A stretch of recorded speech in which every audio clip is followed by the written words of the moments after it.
Right into the roof of the net. Nice one. Straight down the middle. So a good performance from both teams. Hello and welcome. You're watching Firstpost. I'm Rupha Ramani. Let's get started.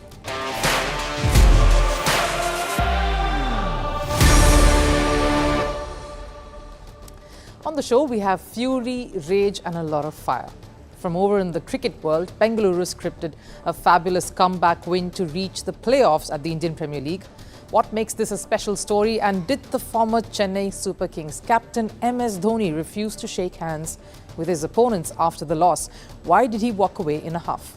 More on this in just a bit. It's not just this former Indian skipper who's spitting fire. Rohit Sharma is furious too. His ire, though, is directed towards the television broadcasters of the Indian Premier League.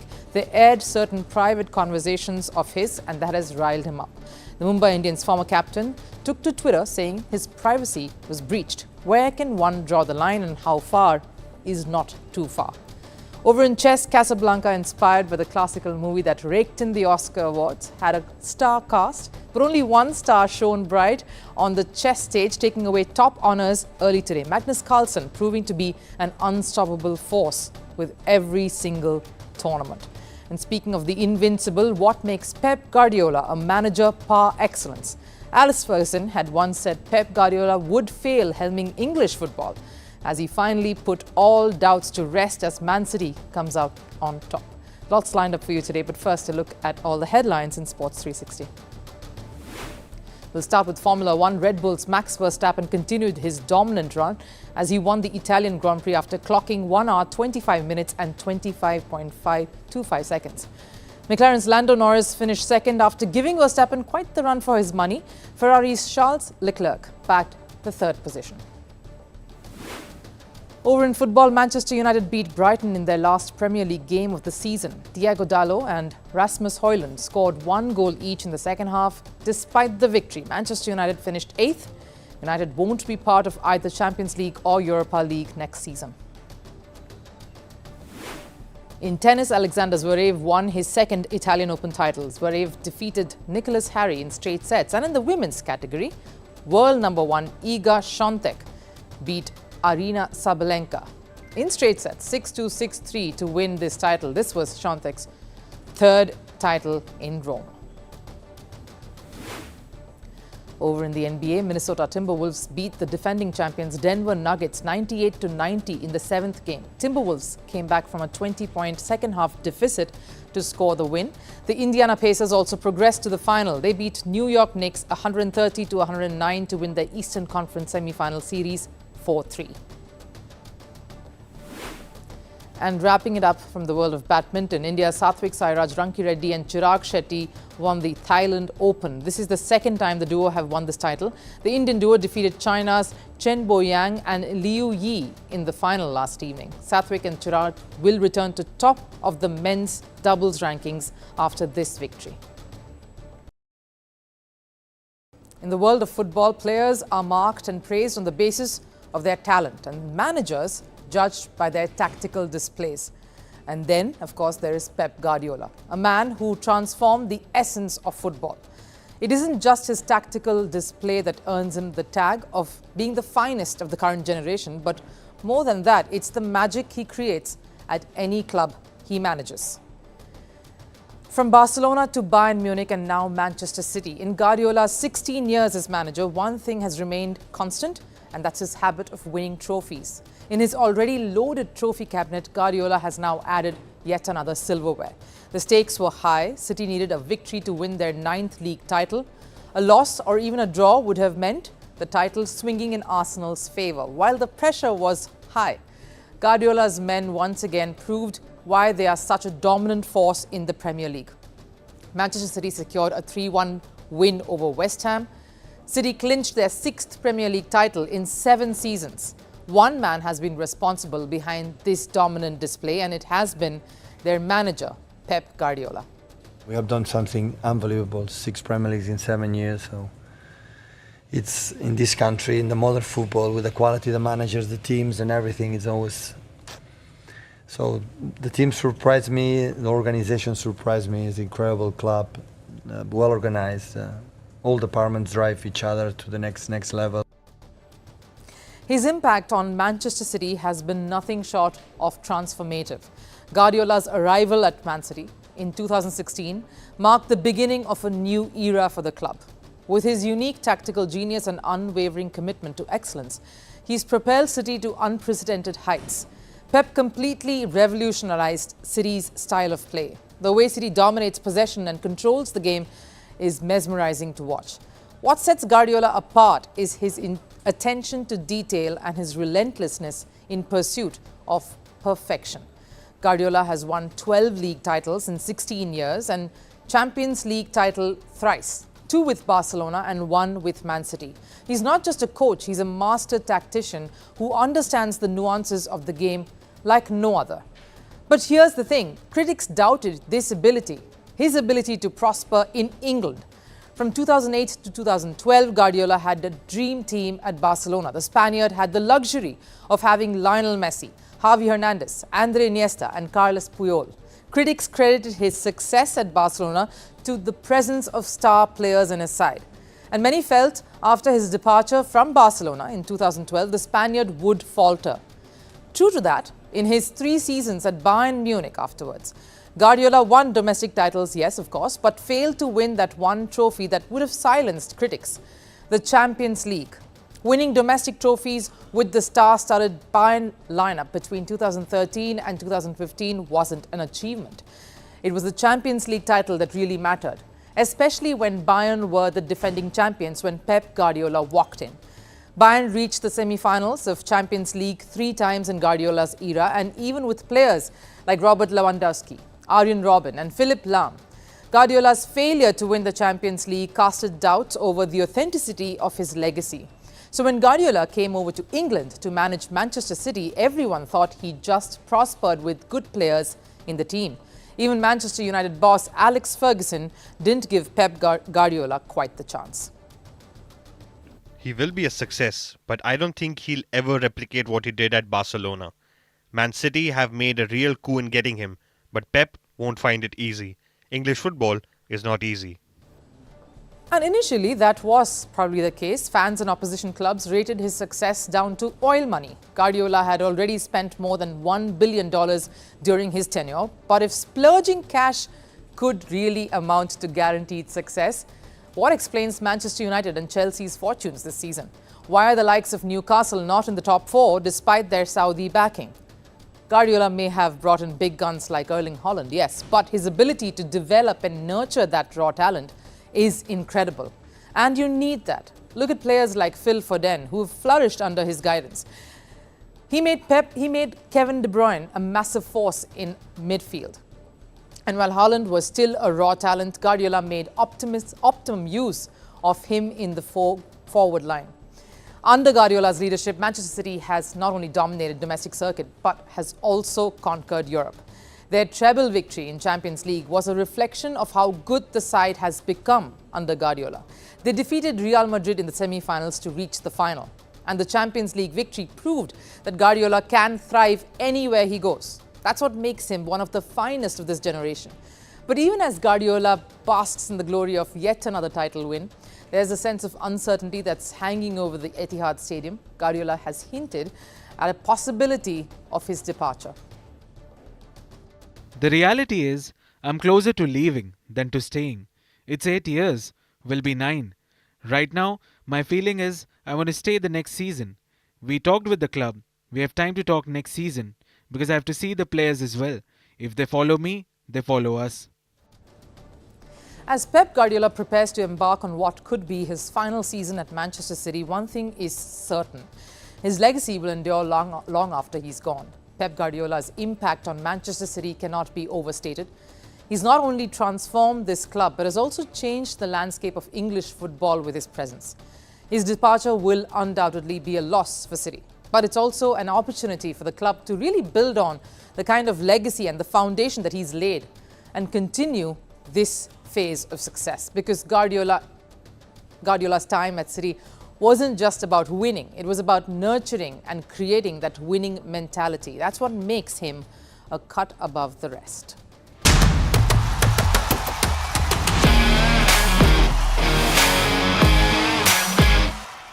A Super Bowl 2017. Patriots are 25 points down to Atlanta Falcons and just 17 minutes is left in the game. It's almost over. Tom Brady somehow rallies the Patriots to a historic come-from-behind triumph. Liverpool staring down the barrel, 0-3 down at half-time in the 2005 Champions League final against AC Milan. Impossible to win, but yet they did it. Andre Agassi down 2 sets in the 1999 French Open final, but somehow finds the resolve to come from behind and win the next 3 and his lone French Open title. And with that, he becomes only the second man in the history of the sport to win a career slam, winning all 4 Grand Slams. Comebacks in sport are special. They show the unbelievable resolve within an individual or a team to do what many think is impossible. It's a moment that binds the miracle maker with the fans who witnessed something very, very special. And cricket fans saw that this weekend when Bengaluru did the unthinkable.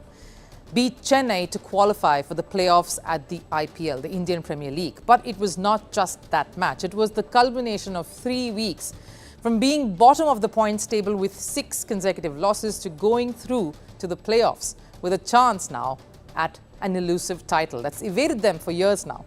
It's the comeback story that many will talk about. RCB won 5 matches on the trot. That was unbelievable. But circumstances leading to May 18th stated that a win by 18 runs over a side that is known to win crunch matches, Chennai, would have made any side very nervous. Beating Chennai in any ground is difficult. They have a yellow army that travels everywhere just to see their very talismanic leader, MS Dhoni. It's a near impossible equation. And with rain coming in and the ball suddenly gripping, batting first was proving to be a big, daunting task. Now, I won't go into the details of the match too much. We saw all of it, and I'm sure we relived much of it on Sunday too. Virat and Faf du Plessis' partnership, some late order assault, great bowling in spurts by RCB to defend that total, the Faf du Plessis stunning catch that sort of was the turning point in many ways, and that last over by under fire Yash Dayal, whose memory of last overs has been rather despondent, and he turned all that around. Bengaluru were ecstatic. The most stirring message came out from the RCB dressing room after the match. The man who delivered an emotional, witty, absolutely brilliant speech has been part of the Indian team for a while. He's nearing 40 himself, has taken up commentary gig and is still letting his bat do all the talking like he did here this season for Bengaluru. He's often joked that he was born in the wrong time, as being a wicketkeeper in the same era as MS Dhoni was a waste. Dinesh Karthik summed up the RCB belligerence and never giving up spirit very beautifully in the dressing room later. We should be really proud of this journey we are having. The way we have come back after 8 games, we needed to win 6. People will remember this team. Every year in this tournament, when you hit the 7-game mark, there will be 1 or 2 teams which would have probably won 1 or 2, and they will look to us and say, RCB did it. That was special. We are going to try and repeat what RCB did. We have it within our grasp to do something that people will remember for many decades. It will be a journey where people will say, wow, that RCB team was special. RCB's former captain, Virat Kohli, famously said during one of his talks in the dressing room, even if there is a 1% chance of winning, it's a chance and it can happen. RCB has forever lived on these moments, the near misses, there but not really quite. Auction table blunders, expensive buys not really coming good, under par bowling. They have the loudest fan base, and yet it's been a side that's almost there but not quite. They've never won the league. They've made it to 3 finals and lost all 3 in 2009, in 2011 and 2016. But all the 3 years, they had an unbeaten winning streak heading into that final, like they are in the middle of this very season. Dinesh Karthik says this is something special, that if they go on to do the unthinkable, they will be remembered for the biggest turnaround the sport has seen. That's what people yearn for, to be remembered for something absolutely incredible. Like he said, even after that 6 that MS Dhoni hit, it went outside the stadium and somehow that turned the tide. Something no team has ever done. Chennai has been the torchbearer of that thought ever since Dhoni took charge in 2008, the team that will always find a way to win, but not on Saturday night. Karthik also says that was the biggest turn of luck that I just mentioned. Bengaluru got a new ball after Dhoni hit that shot outside the stadium, which was not damp, unlike the one earlier that he managed to dispatch. And that, coupled with Yash Dayal's calm mind, did the trick. Sometimes that little bit of luck, of course, favouring the brave is essential. Bengaluru kept celebrating right after the last ball, and understandably so. This team was not supposed to be there in the top 4. They weren't supposed to get this far. The equations didn't really add up. The broadcast cameras didn't show it, but someone managed to pick up the Chennai team with MSD in the front, waiting for the Bengaluru boys to finish rejoicing and come for handshakes. And a visibly impatient MS Dhoni waited for just about 30 seconds, maybe a little more, and then decided he'd rather head back in. This could take a while. The players came over soon enough, and there were handshakes all around, of course, not with MS Dhoni. Seems shocking for anyone who's only watched Dhoni bat and lead the side and come to press conferences, but MS Dhoni also doesn't like to lose. Maybe this was his last year. Maybe this was the last shot at glory, the glory that he's used to. Maybe this loss is another reminder that he cannot possibly do it all every single time and again. He can't control everything that he possibly could when he was completely in charge, when he was captain MS Dhoni. Was it unsportsmanlike to not shake hands? Or was Bengaluru celebrating a bit too much after reaching just the playoff? It wasn't the final. Which one is it? Or is it both? The end of the match calls for all players to come shake hands, offer commiserations and congratulations. The spirit of the game also calls for not being raucous and loud, in your face in the wind. Virat Kohli's aggression, though, knows no bounds, whether it is towards the opposition, the umpires, even the fans. And yes, this match probably saw the best of that too. The point, though, we've seen Virat Kohli behave like this in the past. He plays hard and he celebrates much harder. We've seen this in the past time and again. His behavior, or that of his teams, was not out of character. They won a game and they celebrated like none other. And to be a tad fair, it was an epic win for this side. But did MS Dhoni behave out of character? There was also some visuals that came through the very hard-working social media trigger-happy circles of Virat Kohli going over to the CSK dressing room much after the match. Understandably so again, because maybe all is probably well. But the scenes post the match just revealed how much MS Dhoni hated to miss out this year. And that's the question I'll leave you with. What was the more difficult visual or the more unpleasant visual to digest? Was it MS Dhoni refusing to shake hands after that loss? Or was it the way RCB was celebrating? What is it that you are going to leave this match feeling for? Magnus Carlsen may have abstained from playing the Candidates chess tournament. He may say he will be choosy over what formats he plays or what demands his time and energy and attention. But when he does, he will go all the way. The Norwegian is slowly becoming the undisputed king of the chess world, and it's because his success isn't just restricted to one format, a few tournaments, be it classical, rapid or blitz. Carlsen seems to know how to adapt and find ways to become invincible. In the recently concluded unique Casablanca tournament, Carlsen was unstoppable. The world champion was up against some of the finest in India's Vishwanathan Anand, American Hikaru Nakamura and Egypt's Amin Basim. And yet, Carlsen managed to come out on top. But what is this Casablanca tournament? What's the format like? And why is Carlsen's victory in this one extraordinary?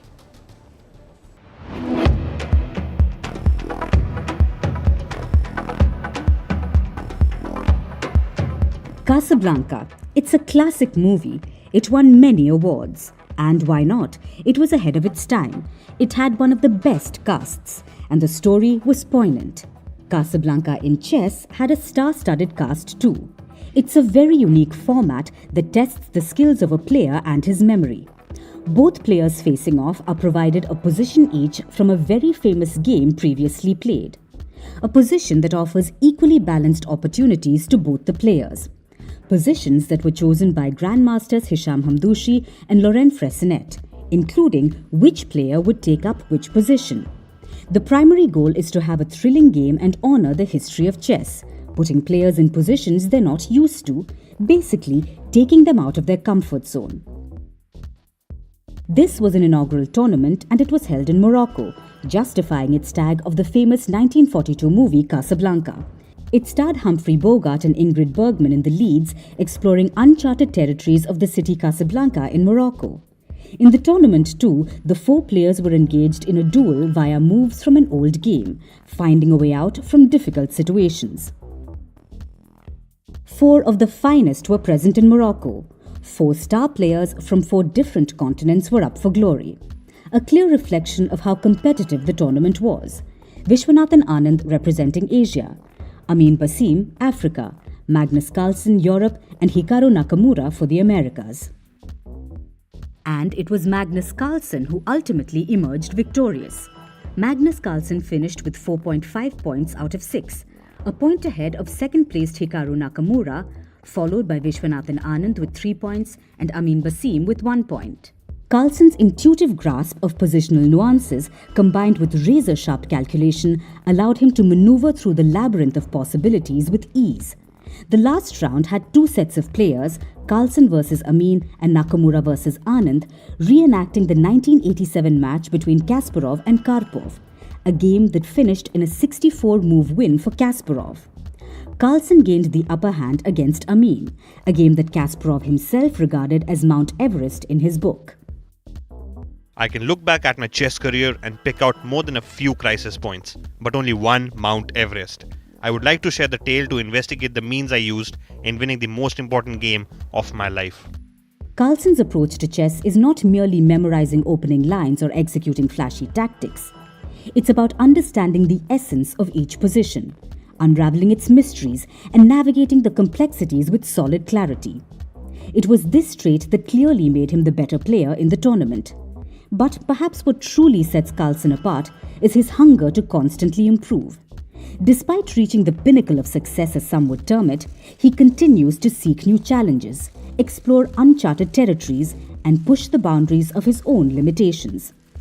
Whether it's exploiting a slight positional advantage, patiently maneuvering his pieces to control key squares, or capitalizing on his opponent's slightest inaccuracies or flaws, Carlsen's brilliance is second to none. But what truly distinguishes Carlsen is his ability to breathe life into seemingly lifeless positions. In the Casablanca tournament too, Carlsen was the one who managed to do a Kasparov and climb the Everest, an impossible feat even back then, something Carlsen replicated. And no surprises, the Nakamura and Anand face-off that replicated the very same match ended in a draw. Carlsen did a Kasparov. His uncanny knack for finding hidden resources, transforming dull endgames into dynamic battlegrounds, is a testament to his creative genius. Whether it's a subtle pawn break, a timely piece sacrifice, or a stunning king march, Carlsen plots it all with great tact and clarity.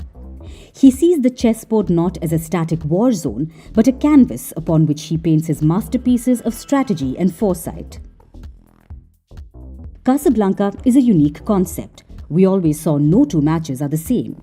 This is an attempt to try and test the current players against certain skills and moves that were incredible decades ago. And the fact that Carlsen triumphed in such a uniquely designed tournament only goes to show what a unique world champion he's proving to be with every single tournament.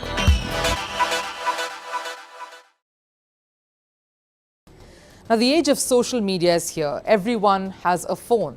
Everyone has a social media account. Everything can become news. The cameras on a sporting field can only capture what they spot, but a fan spots a bit of the rest. And that becomes fodder for memes, for some news, trending topics, and then the one thing that many organizations, teams, platforms are fighting for, views. The game is simple. What can you do to break views? What will give you to take a coverage to the next level? So that people watch you more. In cricket at the moment, there is a silent war, the latest dregs of it before the big merger happens, and it's a war between broadcasters. One television, the other digital, as to who will garner the eyeballs, the maximum views, the larger reach. It's what is the bottom line of the coverage of the Indian Premier League. And recently, one video of Mumbai's former captain, Rohit Sharma, went viral. We of course won't show you the clip. That defeats the purpose of this story, but these are snapshots of a candid conversation Rohit Sharma was having with a friend in the Kolkata camp. That's of course one of their coaching staff, Abhishek Nair. The camera person was close. He captured the video. That's all right. It's fine to catch up with people in the other teams. After all, these 2 players particularly have been state-mates. But what followed was the audio too. The audio was not removed or muted, and the conversation was aired as well, with everyone to hear, of Rohit Sharma cribbing about the franchise. Obviously, that was not a public conversation for everyone to be a part of, to know of. That turned into short clips taken off the television, circulated around social media platforms. Rohit Sharma himself may have been forwarded that at some point, because some matches later, when Mumbai were set to play Hyderabad, Rohit is seen having a bit of a chat with some of the players of the Hyderabad franchise, and spotting the camera hovering near him once again, he looks right at it and says, with folded hands, "Please stop recording my video and definitely not the audio, and put it up as well. I got into trouble for the earlier clip that was released. Please don't persist with this one." And guess what? The broadcasters aired this clip as well, and an enraged Rohit Sharma finally broke his silence publicly and came out with this tweet on the platform X.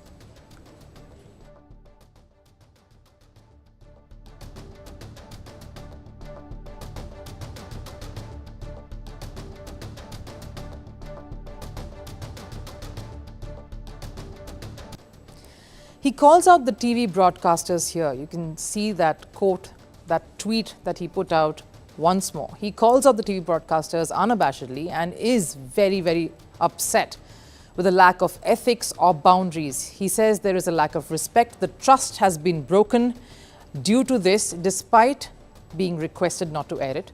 And the players' privacy and the space has been infringed upon. He accuses the broadcasters of engaging in whatever they deem fit, as long as they get the views. Now, this brings us to a very critical question. Where is the line?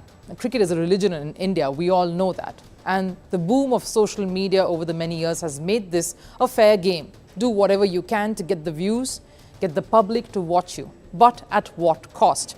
Relationships matter, whether it's between players and officials, players and journalists, players and broadcasters. Even more paramount, they interview these cricketers. They broadcast these matches. What is the line you just can't cross? Yes, the cricket field is a public space. Matches happen there. But cricketers engage in conversations that are somewhat private, that aren't meant for public. Surely everyone would be aware of what those would be. The only way you can earn anyone's respect is by not crossing that line. Releasing videos to call out an act that you think is unfair is different. But releasing audio that you know is something that is private and wouldn't want to be aired, even then, a second violation where the player is seen requesting the camera person and the broadcaster not to play it is aired, is crossing of lines. What do you think as a fan and one who consumes online content so much? Don't players and public figures have the right to keep some things that way? Or should they be more careful in what they say around cameras? Even so, what about the second instance? Should the broadcaster not have just heeded a request that the player was very, very apparently making? Or did they think this was funny as well to air? Maybe it was not, and players' sentiments have been hurt. So the question is, where to draw the line? And is there a change in cricket programming or broadcasting that is required at this point? Why don't you answer and respond right here? Time for last serve. A marathon on the streets is a common thing, but a marathon on one of the wonders of the world is definitely a sight to behold. More than 800 runners took part in the Great Wall of China marathon. You got to see this.